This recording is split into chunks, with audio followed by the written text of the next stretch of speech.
Hey everyone, this is Colin from Connect the Watts, and today we are going to be unboxing and reviewing another recovery tool. This time it is the Hypersphere Mini from Hyperice. The Hypersphere is a vibrating massage ball designed to help you get a bit deeper into the muscle when compared to something like a foam roller, to help relieve tension and improve mobility in your shoulders, lats, neck, hips, and more.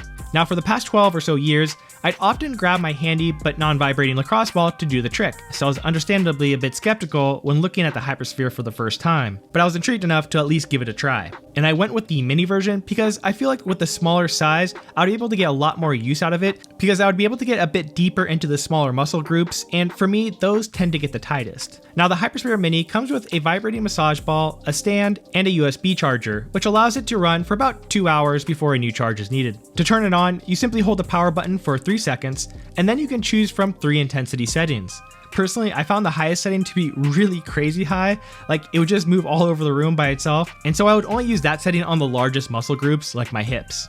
But overall, I'd have to say I'm actually a bit shocked at how much I enjoyed the Hypersphere, and I honestly think I'll probably get more daily use out of this than the more widely popular and loved Hypervolt. The vibration on this thing just takes the whole massage ball experience to another level, and it's not even just the fact that it feels good to use, but it also really helps with the myofascial release that I'm looking for when I'm using a ball like this. And in terms of size, the Mini is slightly larger than a lacrosse ball, which I think is a great size for almost everyone. I probably won't be getting the normal sized Hypersphere anytime soon because I really don't think that I would find a lot of opportunities with a larger size. The only small complaint I have is that the charger is a bit hard to plug in, but since I don't really have to charge it more than once every 1 to 2 weeks, I really haven't found that to be a significant issue. If you want to check out the Hypersphere or Hypersphere Mini, I do have a link to it in the description below. Thanks for watching, make sure to subscribe to continue getting content just like this, and I'll see you in the next video.